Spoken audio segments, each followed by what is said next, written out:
Hello, everyone. This is Maxine with the Metanoia Life, and I have a special guest here with me today, Reverend Dr. Sharon Arrindell. I have known Dr. Sharon for almost 2 years now. We have not known each other very long, but I consider her a kindred spirit and one of my mentors. She Mm. recently was with me on my summit, and she was one of the favorites, I must say.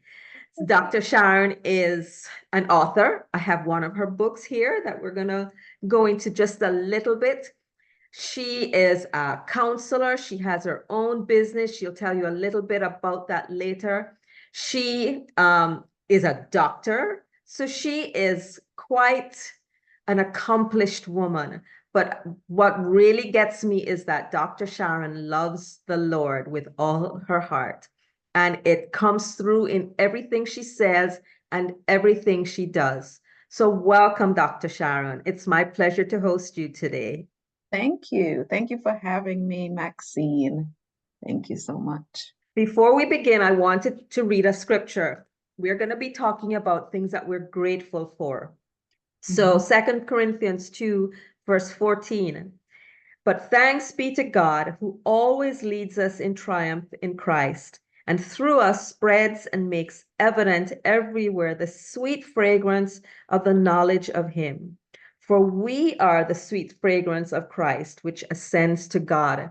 So in everything we do and say, we want to be that sweet fragrance to God. And one of the best things that we can do is just be grateful to God for who He has made us to be and what we can, through His help, we are the hands and the feet for Him. So just be able to spread His love and be grateful for everything that we have out there. Mhm. Absolutely. So, Dr. Sharon, I've been going through your book a little bit, Armored and Victorious. It is quite a read. I must Mhm. admit, you have had a very, I don't want to say colorful life, but it's Flavorful. Flavor. flavorful. There we go. It's been a lot of ups and downs, but I Mhm. know that you are grateful to God for all of it because it now helps you in your counseling business. And Mhm. when you are ministering to either married couples or single women, that you can bring a wealth of knowledge and experience to your interactions with them. Mhm. I can. And mm, I utilize I've honed my niche to be where, the church, I'm a church girl. And so, but the church doesn't really plug into a lot of the things that I do, especially as far as marriage, because we don't really talk about intimacy or any of that. So I have, God has placed in my spirit to talk about that more. And so my focus now is turning couples, especially those who've just become roommates, back to romance again. And and so whatever I've written in this book, and I'm currently writing another one called The Marriage Push. Um, the hope is that it doesn't turn people off of marriage, but it lets them know that God is able to sustain a marriage. Um, so that's my little take on marriage, regardless of what I have been through. I call it marriage roller coasters. I call it that. And I wrote a blog called The Marriage Roller Coasters. And the roller coaster ride, I always think of when I used to live in New York. There was a roller coaster ride called the Cyclone in Brooklyn, New York. And that was my favorite place to go Oh, with my I don't friends. like roller coasters at all. I know I didn't either. But I remember when they first convinced me to get on this roller coaster. And I said, okay, I'm going to do it. I'm going to do it. And I get on and they lock you in. And I wanted to say, get me out, get me out. But I stayed. And as it's going up, it's so calm. But there's a screeching sound that makes you know that something is coming. And then it gets to the top and there's a big boom that lets you know something amazing is about to happen. And then it takes you down the thing and you go down, down, and you're flying, flying. And I'm thinking, oh God, I'm gonna fly right off of here into something and just die. But you get to the bottom and you realize, oh, I'm still here. All is well. It wasn't so bad. Let's get on Takes you again. back up again and Get brings you on back down. Oh no. let's get on again. So that's my roller coaster marriage ride. And I've been on it. So it's not just because you have a doctorate degree or two that you can tell people stuff. You've actually been on the ride. And you can actually say, hey, when you get to the top and you're going down and you're slamming into stuff, you're going to be all right. Because at the bottom of the ride, even the marriage ride, God is with you. He's with you and he will sustain you and he will keep you even in the worst case scenario. I don't promote people staying with people that are physically hitting them and knocking them all over the place. But there's a saying that says sticks and stones can break my bones and words can't harm. It's a lie Yes. because words harm sometimes more than sticks and stones. That's And the right. thing is, the person is still there. The person is still around. And, I don't know where you want me to go. If you want me to talk about, I've had two, I don't like calling them failed marriages.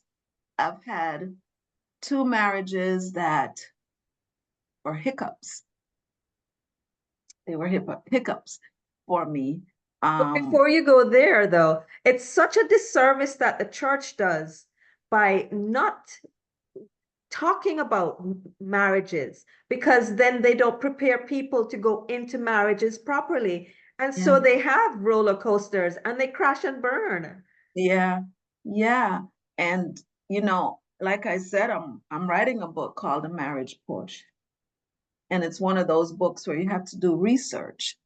And the research, according to marriage in the church, it looks almost as bad as the world, right? Yes. And a lot of it is happening, even for the people who come and sit in front of me, it's happening because of intimacy, lack of intimacy. A lot of people show up at church and we look amazing together. Yeah. And a lot of us sit in the front pews because we have titles, right? So we sit in the front pew and all the single people in the back are going, man, I want to be just like that. And we get in our cars and we go home and we just live like roommates. We're in the same house, but we're not intimate. Some of us don't even talk to each other, Yeah. all the things, but we know how to put on a church show every week. And so sometimes the show lasts until somebody actually dies, right? But sometimes it ends. It ends in a divorce situation. A lot of those times people get hurt that weren't even involved in the marriage, right? Yes. Like the Yes. children and all the things. And so I get to work with all that.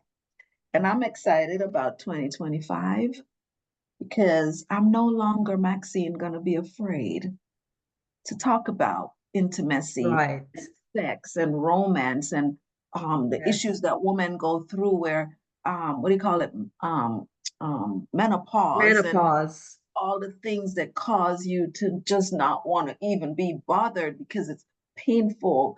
Talk about how you could be creative in your marriage. And it Yes. doesn't have to be intercourse, it could just be touching. When was the Yeah. last touched your mate, just touch, just Yes. a slap, a touch on the Yes. cheek, all Yes. of that is Just sweet little nothings, just nothing, words. just words.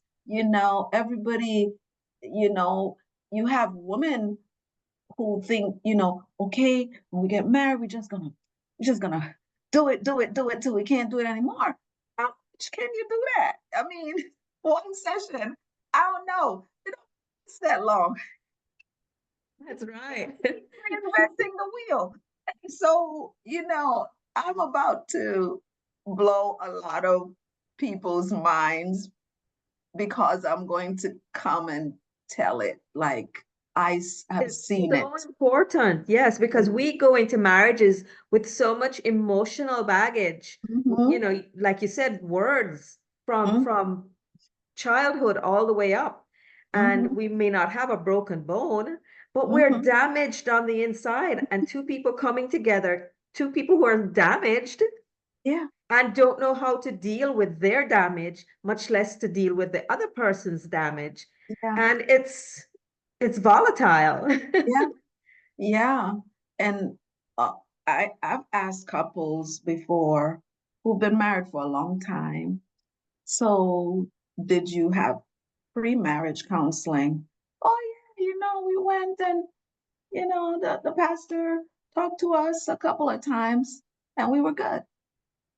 And it's great to talk to somebody a couple of times, but I can recall going through counseling and the person counseling going, well, you know already, you know, you know, you know what to do, especially if it's a second marriage, right? You know what to do. You did it before. And in my mind, I'm going, but obviously I didn't, I did something wrong because That's why I'm not in that marriage any I'm not longer. there anymore. So it gets a little sticky. And I'm not browbeating anyone. I'm a pastor, so I can't browbeat us. But I just think the issue is for pastors to actually um find out who in their congregation offers counseling, therapy, coaching to couples. Who does Yes. this?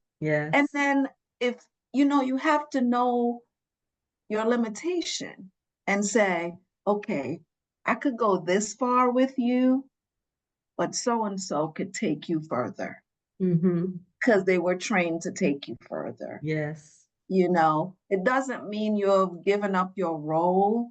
It just means you understand it. You understand it. Yes. And so, I've, like I said, I've written many books. I've written one called The Shepherd's Call. And the shepherds, and one of the chapters talks about the shepherd as a counselor and just letting that, just what I just said, find out who has been to school, heard all the things, understands the difference between counseling and coaching, gets it, and Exactly.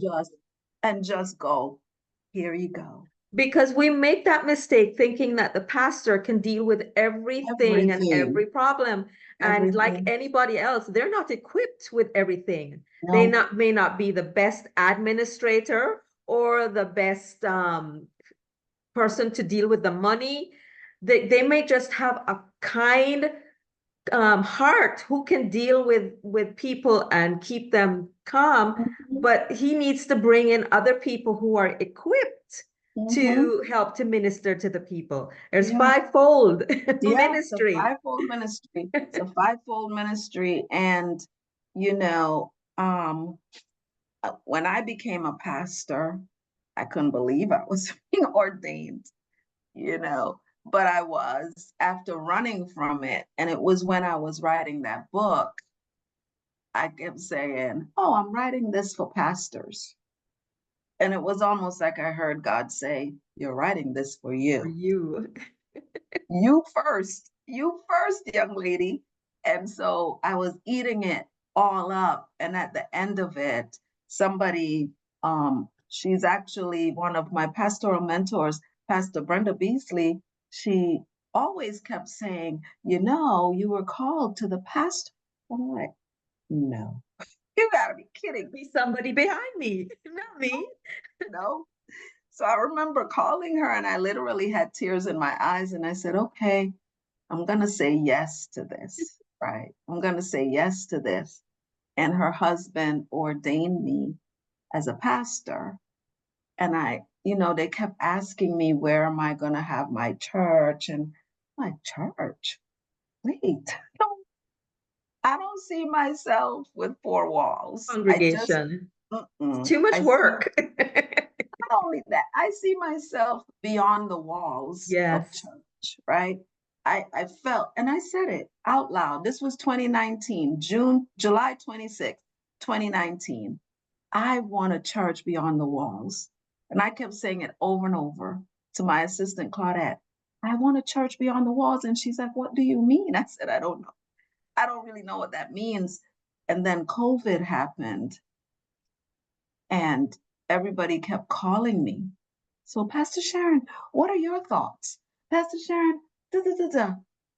And I said, that's my church. That's my church beyond the walls. Yes. There is no more walls.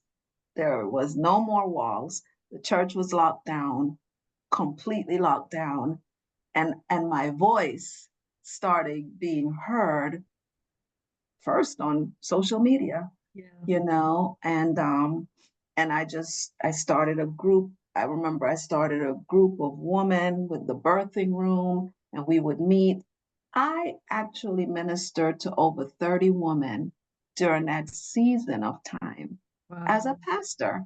I mean, I don't think they really looked at me as that, but I kept saying to them, you're my congregation. Yes. You're my You were congregation. shepherding them. I was shepherding them.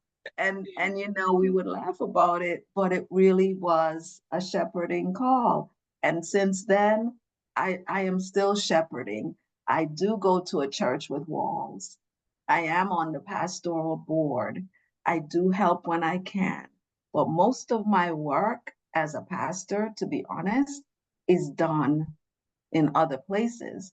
And it doesn't matter where I go, even if it's a secular venue, they're going to know who I am because I'm not going to underestimate or compromise who I am That's right. ever. And so it doesn't make me a lot of money, but at the end of the day, I still have my clarity of mind and thoughts, and I love to serve people. I just do. And that's what I've gotten out of this roller coaster ride here. I've learned how to be wise. I've learned how to discern. And now, I'm married to the dream guy, right? Yes. So, Yes. so there was a trophy waiting that I didn't know anything about, because I had given up on marriage. I said, I'm good to go. I'm good. I don't need that. It's not in my repertoire. Obviously, I don't know how to do it. I know how to salvage other people's marriages, but I don't seem to be able to work on my own. And then here came somebody that I had known from before and met up again at, of all places, Home Depot, right? So, That's where you go to find a good man. Home Depot, the handyman, and that's what he was initially. He was the handyman helping me with my house, helping me put stuff up, put up the picture, put up the curtains, do this, and he was doing it all and he would finish and walk away and go home. And, I don't know if you want the whole story, but here we are. We're married to this gonna be next year will be 5 years. And we got married during COVID, and the rest is history. And he gets on my nerves sometimes, but I like It's marriage. yeah, I do. And so that I don't that's where I am right now. And there's a lot under that is being birthed still in me. You know, I'm about to be 65, and most people are looking at retirement. And I say to my husband, well, I'm not. And I used to hear another pastor long, long time ago. He used to always say, I'm not retired, I'm refired. Well, that's me. I'm refired, I'm refiring, and I don't feel old, and I feel like I have a lot more to offer to the world. And Of so course. just gonna do it. Because if with all your wealth of knowledge and experience that you now can say, okay, I understand so much more and I can help so many more people. If you were to retire, that would be terrible. So many people would not be able to benefit Yeah. And from you and from your knowledge and experience. And I've thought about it though. well, if you can have other people come up and help you with the things that, like your social media and all the things, the business things, then you can concentrate on just On really what I do. counseling and yeah. So Yeah. that's what I'm going to be praying for you then. Yes, ma'am. Yes, yes, because you have a business as well, and it's not easy to do this, do that, click No. here, click over there.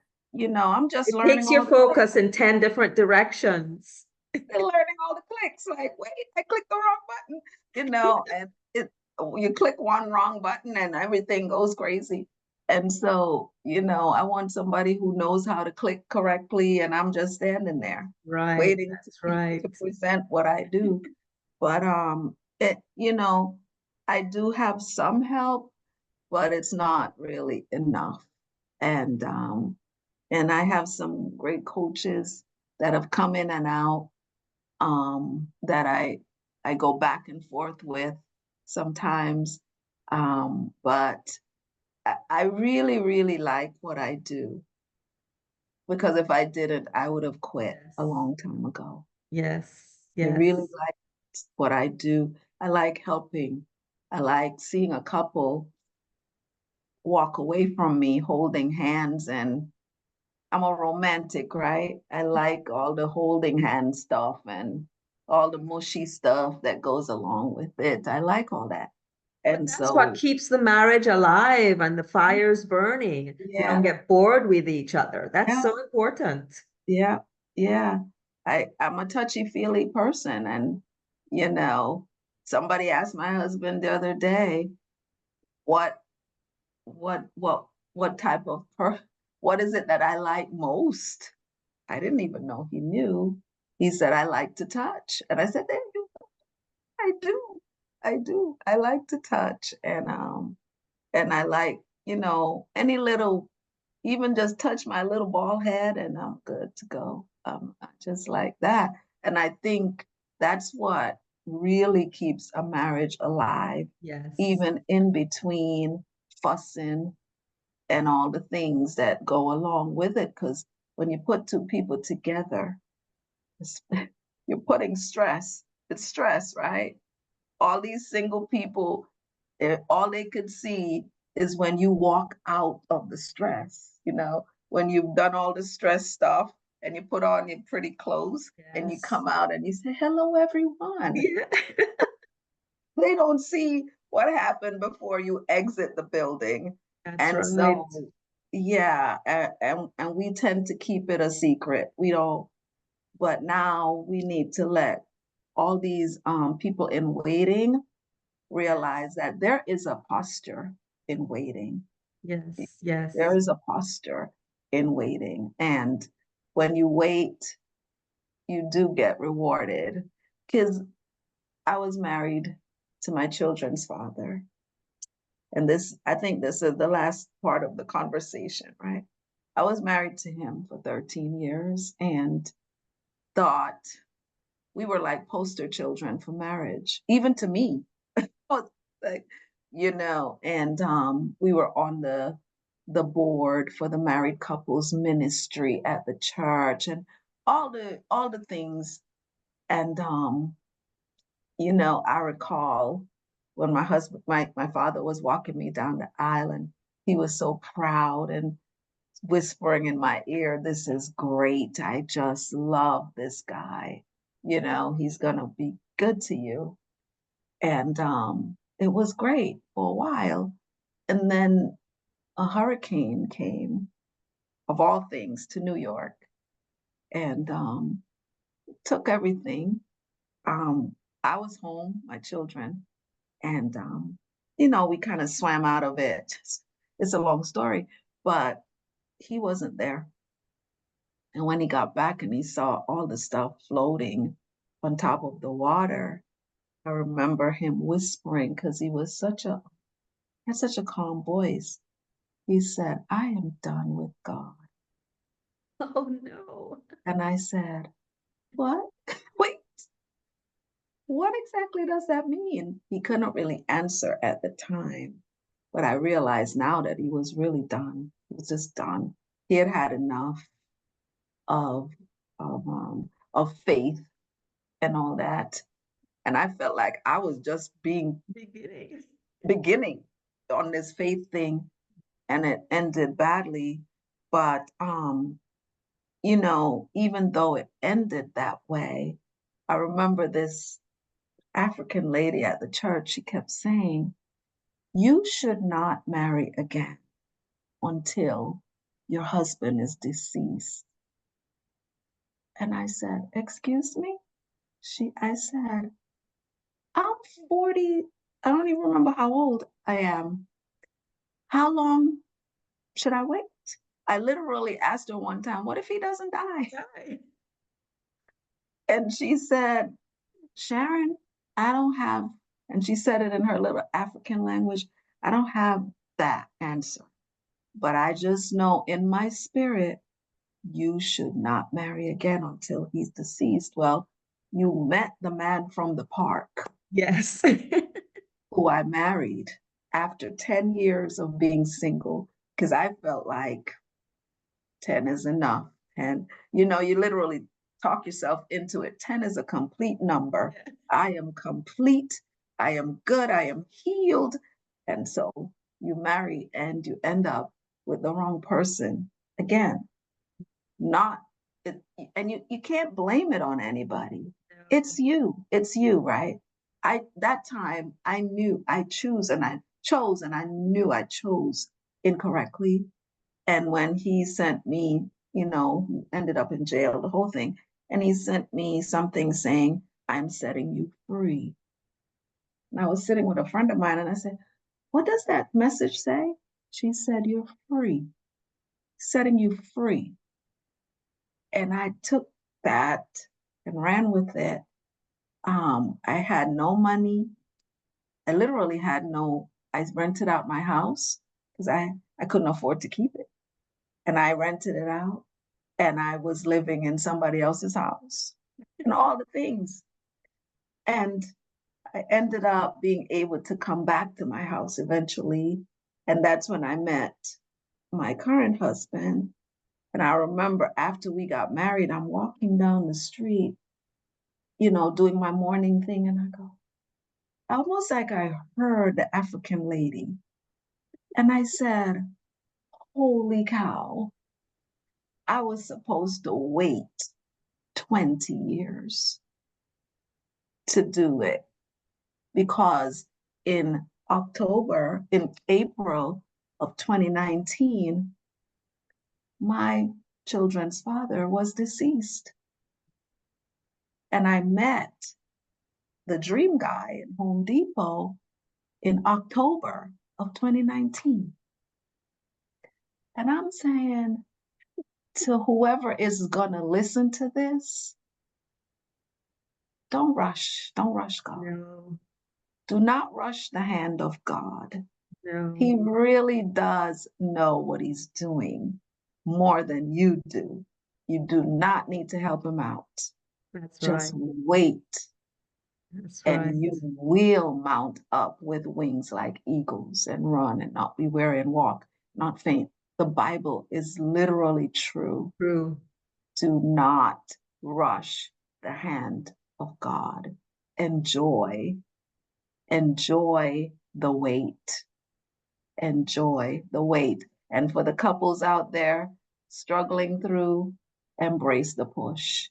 You know, the push meaning persevering, unstoppable, sacrificial, sensual hope. Embrace it. Yes, so many times we go before God and get ourselves into problems, and then we turn around and blame God. Yeah, yeah. And God didn't tell us to go in the first place. It's one of the things that we find the most difficult, I think, to wait because we Yeah, think, oh, time is running out in whatever area in our yeah, lives, yeah. and Because we're we go looking at it before in God. our time frame. Yes, yes. Yeah. So, Dr. Sharon, tell the people where they can contact you if they need help with their marriages or if they're a single woman wanting to prepare properly before going into marriage. Well, I just what do you call it? Rebranded myself, right? So if you want to see the rebrand, go to inspiredwholenesscounseling.com/contact. That is the website, right? That's the contact page. Just reach out to me and I will get back to you. Just leave your information. But while you're there, peruse the place because I love what it looks like now and what it says and all the things. And so I'm excited about who I'm becoming at 65. I'm excited, Oh, you're looking beautiful. You're looking excited about beautiful. that girl. Oh I my am goodness. so grateful to have you in my life. I'm grateful for you too. You know, we're doing it. We're doing it. Yeah. And thank you so, so much. Yeah. And if you are in need of her services, please don't hesitate. She has a big heart and she will be able to help you. So this is Maxine, signing off just for today in this month of gratitude from my heart to yours. Be blessed and we love you. God bless you.